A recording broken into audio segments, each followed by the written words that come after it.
what came out in that time too was recognizing that I had never really had a direct relationship with my own anger. Hello and welcome to the Heal Yourself with me, Sarah Dawkins podcast.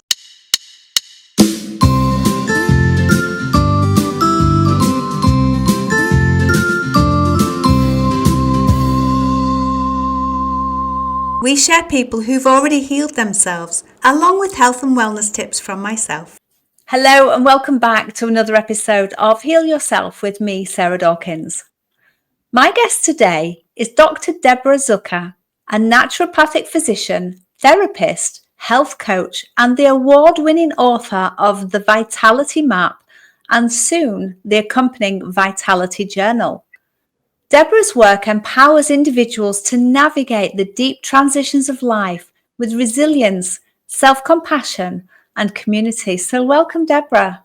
Thanks so much for having me, Sarah. You are more than welcome, more than welcome. Thank you for coming. So I've read that you've had your own health crisis over 20 years ago. Could you please elaborate for our listeners on what your crisis involved and what initial steps you took towards natural healing? Yeah.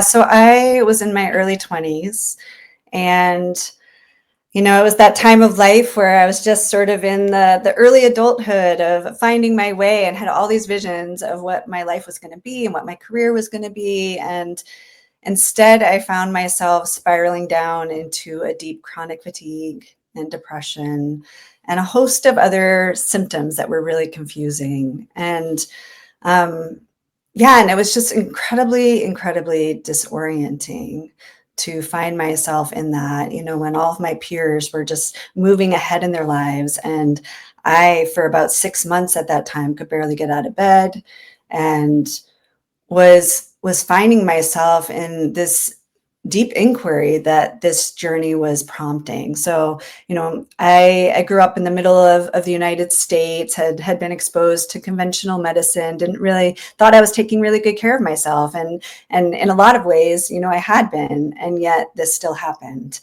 And, I started seeing some doctors, and the diagnoses they gave me just felt like they were just kind of touching the surface. Like it didn't feel like they were really getting at what was really going on.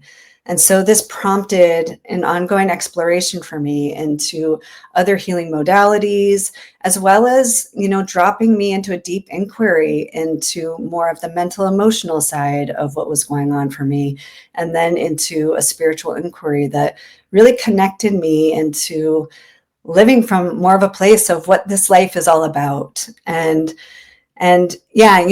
from where I'm at now, I'm very grateful that I had that kind of journey begin for me in my early 20s, because it's very much shaped the course of my life since then. And I kind of view that I'm just in this ongoing healing journey. After that initial round of chronic fatigue, I had another round that was really significant 10 years later, actually, after I graduated with my degree in naturopathic medicine. And these experiences have created a deep humility of what it is to really surrender to the healing and what it's inviting in us, the teaching that's there, and for me, it evoked a calling to support others in their healing journey. And I'll just pause there. There's a lot more I can say, but. Thank you. And what role did self-compassion play in your healing? Yes, a central role. Yes. I think, initially when I began and all this was happening, there were a lot of self-judgments. What's wrong with me? Like, why me? Like, what did I do here, to find myself in this place? And those inner voices can be really mean and cruel. And my healing, that's what I was saying, and getting into more of the mental emotional realm was really about a lot of self-discovery of how to hold myself, like to reorient to what care really is, to have self-care be about care and kindness and self-love and compassion, to be able to accept all of who I am, to really embrace these different parts and where they came from, to understand that, some of who I am, is intergenerational, and some is what was modeled for me and the experiences of my childhood. And some is just, the broader cultural messages that I have internalized, and finding my way to discover what is really aligned for me.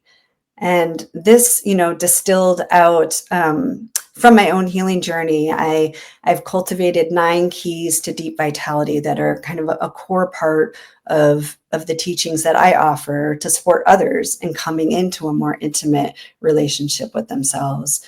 And one of those keys is aligning with your yes. And that was like absolutely, absolutely essential for me in emerging from chronic fatigue.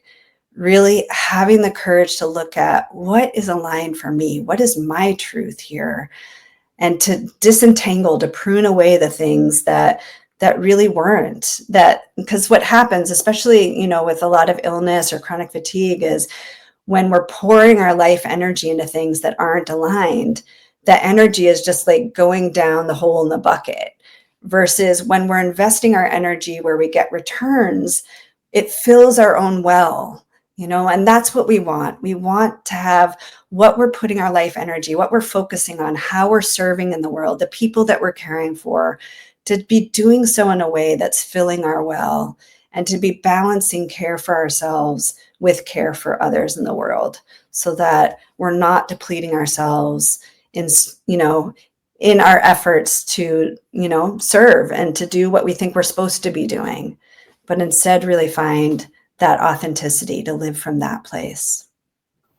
Yeah, and I believe that overgiving, saying yes when we want to say no, is a key component as well of chronic fatigue, because your body's going, I'm going to make you say no now by making you so tired you can't even do what you want to do. Yes, which gets to another key is around, strengthening our self-awareness muscles, acknowledging that there is feedback all the time pointing us towards what is aligned with our life energy, what brings us alive, and what does not.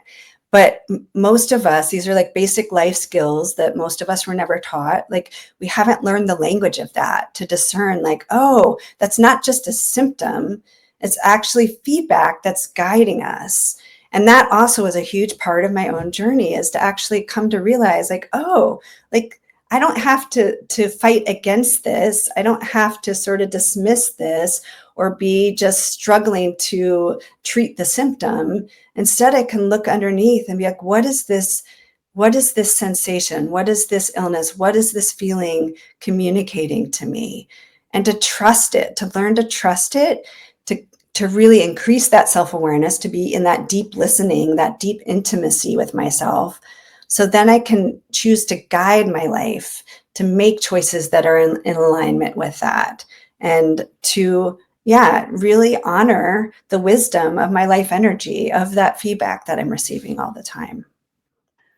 And that, as you've said, is self-awareness, but I think it's a whole mindset shift as well, isn't it? Because we're just taught to give, and put ourselves second or last even. Yes. And when we become aware of how that's draining us and start putting ourselves first, that is a key step in starting our own healing.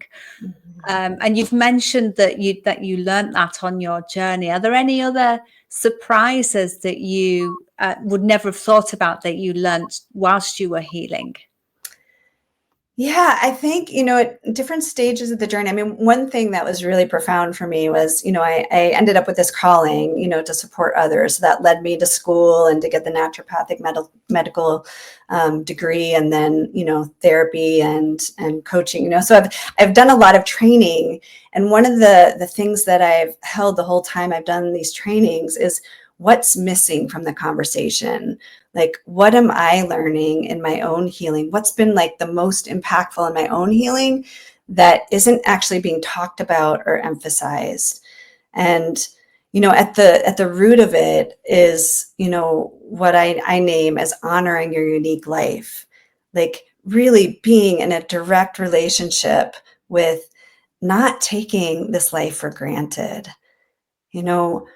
not just in a fleeting moment, having that recognition, but really choosing to practice and bring that awareness each and every day. Like, I am mortal, I don't know how many more days I'm going to be here.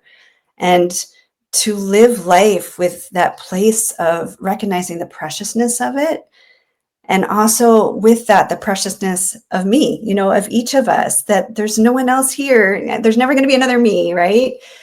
And just, kind of, yeah, like living from more of that awake connection to what life is and what it's really about, to me, just extends to all aspects of how we care for ourselves, because it brings self-care into a place of like an honor to be stewarding ourselves rather than a chore or a burden or this long, self-care to-do list that we're pressuring or willing ourselves into doing. Instead, like if we root it from that place of, wow, like I get to do this, I get to support this life in this time, and to allow myself to be as alive and shining and bright and beautiful in the world as I can be, just to allow that innate, that innate life energy to be part of the web of life.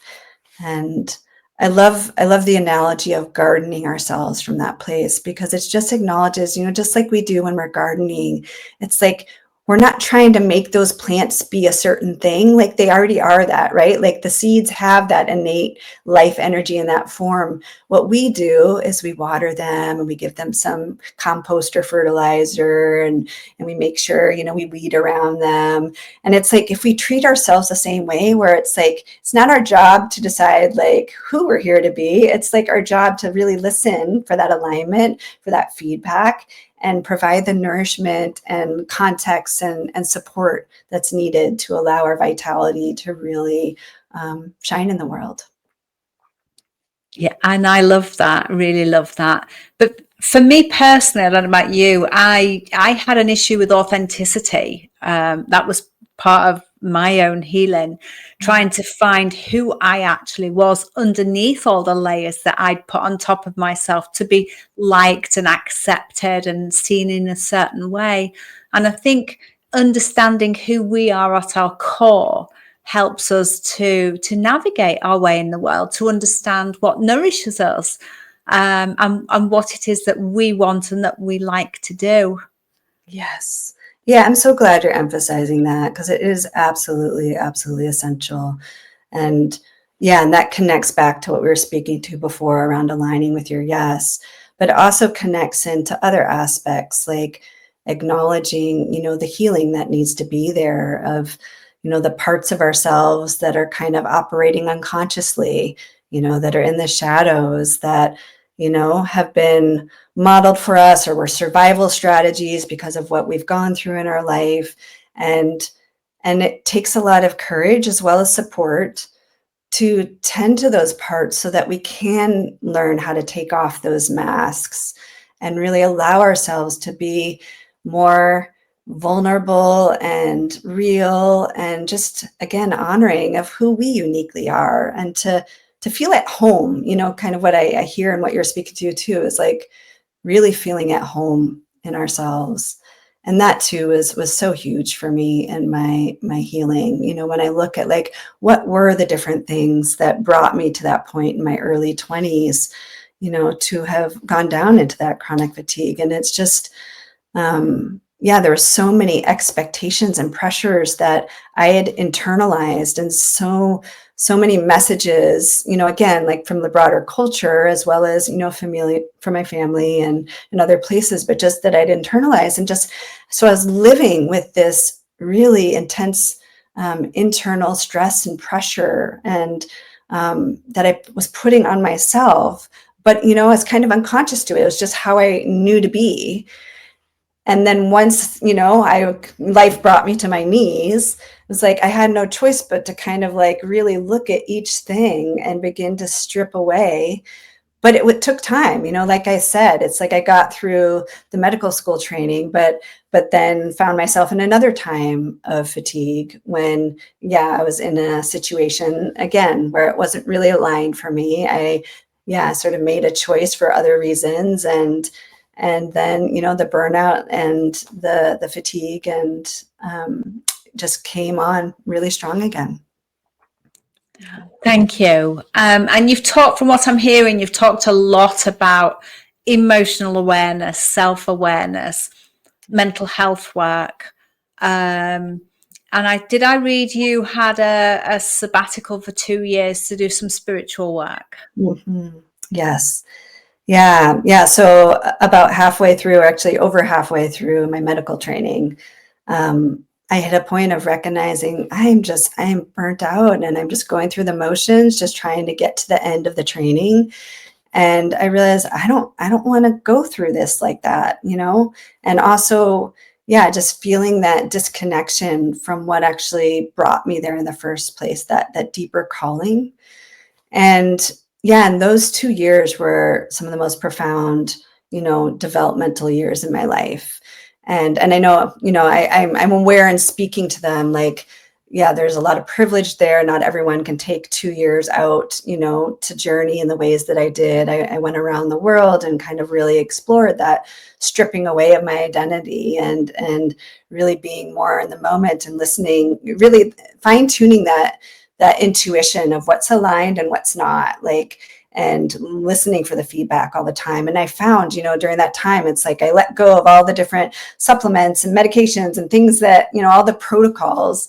And yet I found myself coming really alive. And so that was such good feedback for me, and directly came into the discernment around those 9 keys that I mentioned, because it was what I was learning during that time is missing from the conversation. It wasn't part of my training. It wasn't, and it's not part of the conversations you often have when you go to practitioners. And yet I found it to be the most profound for my healing. Yes. And spiritual, when we talk about it, a lot of people might think religion or the spiritual realm and not believe in that. But my understanding is about coming home, literally coming back inside to that little voice within us, whatever anybody wants to call it. The name isn't important, but we have to bring ourselves back home, as I like to call it. Yes. Yes. Yeah, it is coming home. And it's not about religion. It's not about a particular languaging of it. Everyone needs to find for themselves what resonates for it. But it really is being in direct relationship with this one life we have, and sort of opening into, I'm looking outside at the beauty around me out the window here, but just opening, to the mystery. And, I think of it as a miracle, like, oh my God, we are alive in these bodies and we're conscious of it. And we're each these, different personalities and people, and we get to experience life and move through this world with all these amazing other creatures and wonders, and to get to figure out how do I do life? What is this thing? And we're all sort of trying to figure it out together. And, it's just like for me, that's a lot of the deeper spiritual inquiry, is just really sort of stepping back, into the bigger picture, not getting lost in the minutia of the day to day, or sort of taking it all for granted, but really being more awake to it all, because it from that place, every decision we make in our lives comes from a very different listening. Right? It does indeed, a deep listening, because our intuition isn't a very loud voice, is it? Thank you. And so we've talked about emotional, mental, and spiritual aspects of healing. And you mentioned you were on some protocols and some supplements which you finally stopped doing. But is there anything in that physical realm that might be helpful for somebody going through chronic fatigue, depression? I think I don't know, this is my perspective. It's I feel like it's really important not to get black and white in our healing journeys, to really, recognize there's so many ways that we can cultivate and support our own healing. And, I'm also a huge advocate that, we all need a team of support, that we're relational creatures. We're not meant to do this alone. And, in my work, I do a lot of group programs with women because I just find like coming together with others just so amplifies and catalyzes our healing. And so, yes, so I'm always really mindful. Everyone's journey is different, what we're navigating in our illness or healing, and, what that looks like on the different levels. So, I at that time, like I mentioned, I went off protocols and supplements, and now I'm back on some, and it's just like there's like different phases of our life with different needs, and I think it's really important for each of us to find people on our support team who really resonate for us, and to recognize that it's really helpful to get a range of different perspectives and to take them in and see what lands, what resonates, make sure the people on the team, our team of support, are really listening to us, and that we feel like they're respecting us and really honoring of our own autonomy and our own self-knowing, that there's mutual respect and listening there, like, so that when we do lean in for support, it's actually deeply supportive and doesn't cause more harm,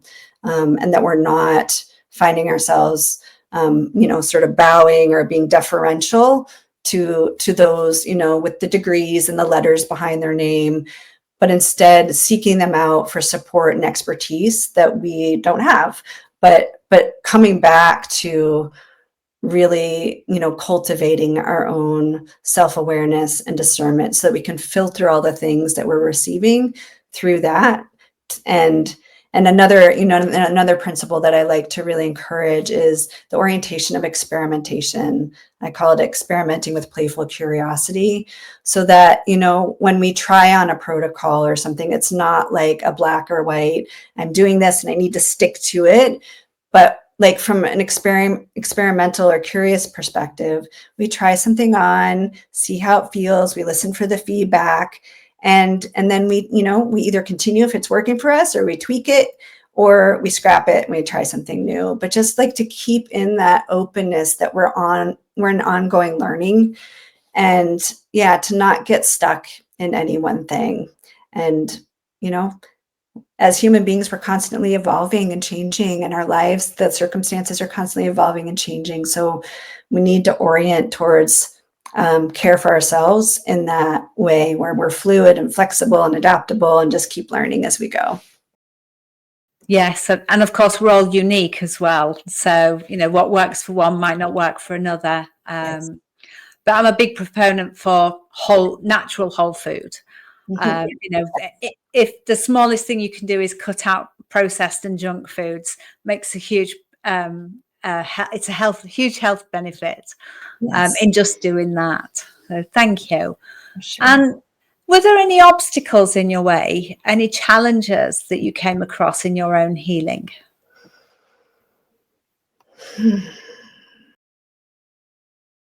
Yeah, I mean, the first thing that comes to mind is what I spoke to, of just coming to that point, where I found my way through school and I was a new doctor, and then found myself spiraling down into the chronic fatigue again. And and so I quit. I was in a residency position at the time. I quit the residency. I sort of went into sort of a healing focused time again. And there was just a deep regrouping that happened for me, of really listening again. Okay, like I've done a lot of healing. I have a lot more sense of self-awareness, and I've been guiding myself in ways that are really supportive. And what happened here, and what's the next layer of healing that's being called for? And there's different dimensions to that. One, I think the job and sort of the direction I was going with my work was definitely not aligned for me. But also what came out in that time too was recognizing that I had never really had a direct relationship with my own anger. So I began to kind of explore what that was, just recognizing that because of what was modeled for me, and sort of, being, this is simplistic, but the smiley, happy, good girl, when I was young, it's like I really quickly would sort of suppress or, translate the anger into something else. And at that time, it was just incredibly healing for me to begin to do some somatic therapy work to access that and open into that and find, it really allowed me to come home more fully to myself, to inhabit myself with strength and autonomy, and to step forward. My business, Vital Medicine, emerged during that time of really having the courage to be like, this is the heart of my medicine. This is what I'm here to bring. And from all of that work, of that realignment and that deeper healing, emotional healing, I emerged from the chronic fatigue again. And there's a couple of things I want to speak to there. First and foremost, it's so easy that once we get on a path and we've invested time and money, to think, well, it would be wrong to come off this path because of everything I've invested into it. So it takes a huge amount of courage to do a U-turn and say, actually, no, this isn't for me. Mm-hmm. So well done on that, because it's not easy at all. Yeah. And the other thing I want to speak to is anger. Absolutely. Because as children, we're taught that, we shouldn't show anger. It's not a good emotion to be showing. And we learn from a very early age to suppress that. Yes. And I'd even say we get to a point where we can repress it subconsciously without even knowing what we're doing, with the beliefs that actually it's wrong, it's bad, and we shouldn't. So I love that you got in touch with that anger and recognized it, because we have to sit with all of our emotions. And anger is just a valid emotion as sadness or grief, or even love. So I do believe we need to sit with that emotion and really feel into it to understand why, what's underpinning this anger, where's it come from, and how can I process it through me. And I love somatic therapy. It's so good to help nourish our body, help soothe our body. It's that hug you give to yourself, isn't it? Yes. Yeah. Anger, it's about boundaries. It's about really recognizing, finding that no, this does not work for me, or this is not aligned for me, or something here feels like, it's a betrayal of myself, or, it's just, and I think it's huge to really come to own that and acknowledge that. Like, for me, just such a deep strength and trust and that courage, to live a life that's true to me. Yeah. Thank you. And you've touched on some of your 9 key points for vitality. Could you share the others with us? Yeah. I'll just quickly maybe name them. Yeah. So key 1, like I said, was honoring your unique life. And key 2 is facing and embracing your shadows. And we touched into that a little bit. I just didn't name it. Key 3 is strengthening your self-awareness muscles. So we talked about that a bit. Key 4 is cultivating resilience. And key 5 is aligning with your yes. Key 6 is experimenting with playful curiosity. Key 7 is discovering easeful discipline. Key 8 is inviting support and connection. And then key 9 is living like you matter. Yeah.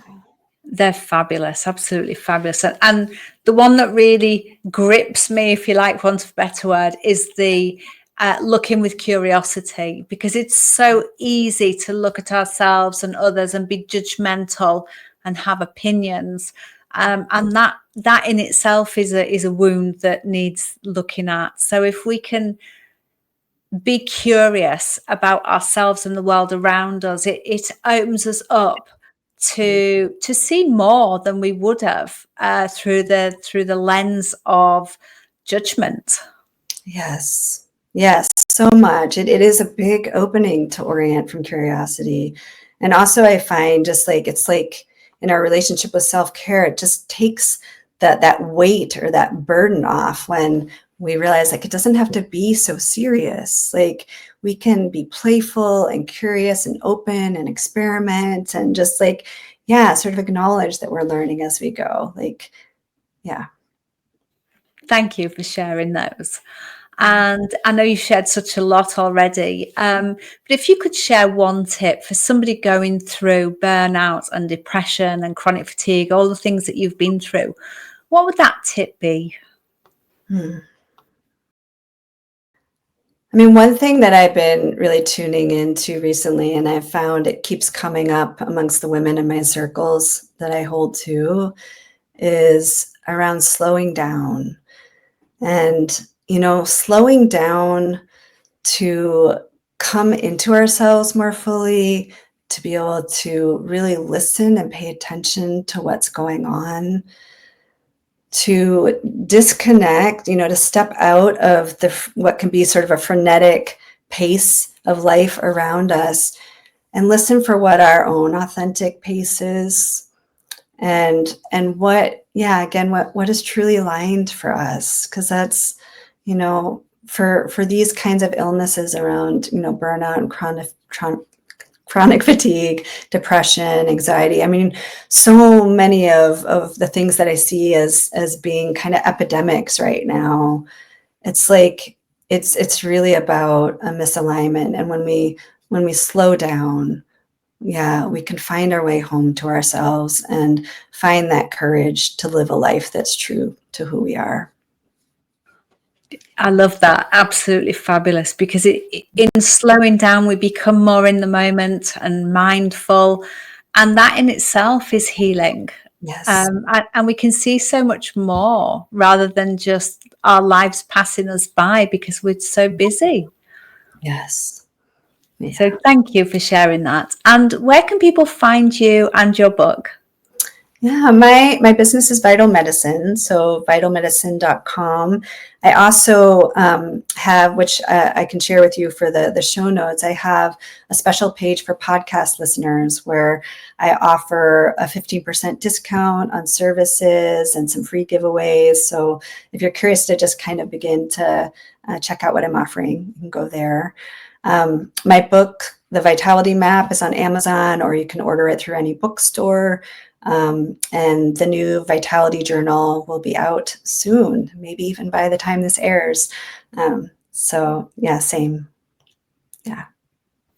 Fabulous. Thank you so much for sharing all your wisdom and your healing through Heal Yourself. Yeah. Thank you for having me, Sarah. You're more than welcome. Thank you for listening. Please share this podcast with anyone who you think will benefit. And can you leave me a review wherever you've listened to it to help me reach more people? Thank you.